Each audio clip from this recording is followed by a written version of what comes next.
চাওয়ার সাথে পাওয়ার কোনো মিল নেই। অনেকেই বলে চাওয়ার মতন চাইতে হয়। আসলে চাওয়ার সাথে পাওয়ার কোনো মিল নেই। আমরা যেটা চাই হয় তার উল্টো।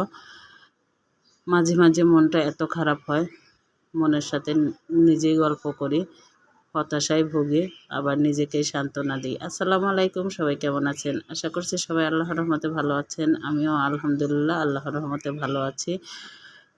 মনটা কেমন যেন আনমনা হয়ে গিয়েছিল। মনের মাঝে অনেক কথাই লুকোচুরি করছিল। ভাবলাম ঘরে বসে থাকলে ভালো লাগবে না, তাই একটু ঘুরতে বের হয়ে গেলাম। আকাশটা ছিল মেঘলা। কোথায় যাব ঘুরতে, কোথায় যাব? বাসার একটু দূরেই রায়ের বাজার বধ্যভূমি। 1971 সালে 14ই ডিসেম্বর এখানে বুদ্ধিজীবীদের হত্যা করা হয়েছিল। এখানে অনেকেই ঘুরতে আসে।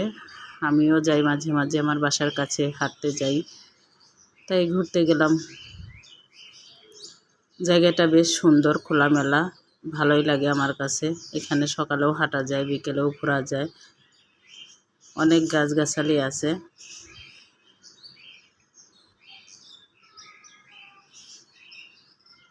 আমার কাছে সবচাইতে বড় কথা হচ্ছে নিজের মনকে নিজে ভালো রাখতে হবে।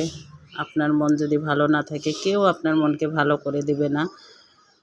অনেকেই আপনার মনকে খারাপ করে দিবে, কিন্তু কেউ ভালো করে দেবে না। নিজের মনে ভালো রাখার দায়িত্ব আপনার নিজেরই। তাই মাঝে মাঝে একটু ঘুরতে বের হলে মনটা ভালো হয়ে যায়, মন্দ হয় না। আমি যতটুকু সম্ভব আমার ব্যস্ততার মাঝে কাজের ফাঁকে বের হয়ে যাই।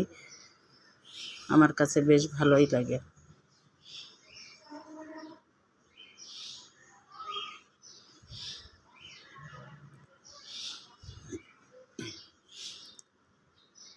ঘুরতে গিয়ে একটা জিনিস লক্ষ্য করলাম, সেটা হচ্ছে ছোটোবেলার কথা খুব মনে পড়ছিল। এই বাচ্চাগুলো কীভাবে খেলা করছিল বল নিয়ে, আমি একদম নস্টালজিক হয়ে গিয়েছিলাম।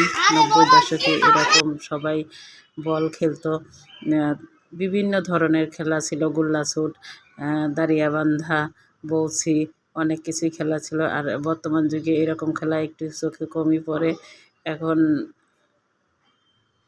বেশিরভাগ বাচ্চারা মোবাইলেই আসক্ত হয়ে পড়েছে, মোবাইলে গেম খেলে, খেলাধুলা একটু কম করে। আমার ওই খেলার দৃশ্যটা সবচেয়ে বেশি ভালো লেগেছিল। আপনাদের কেমন লাগলো অবশ্যই একটু কমেন্ট করে জানাবেন।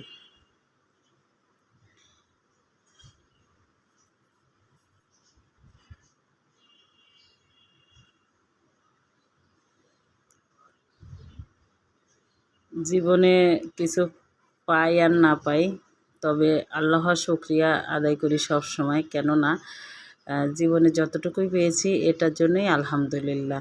অনেকে তো অনেক কিছুই পায় না, আমি তো অনেক কিছুই পেয়েছি, শুকরিয়া। দেখুন গাছের ফুলটা কত সুন্দর লাগছে দেখতে, আমার কাছে বেশ সুন্দর লাগছে। আপনাদের কাছে কেমন লাগছে অবশ্যই জানাবেন।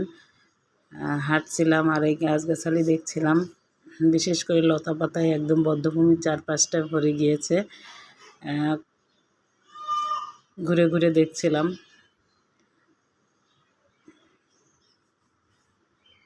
এই লতাকে আমাদের এলাকায় জার্মানি লতা বলে।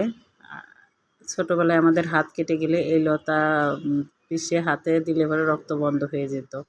পাশেই রায়ের বাজারের বিশাল কবরস্থান। সবাই ভালো থাকবেন, সুস্থ থাকবেন। আল্লাহ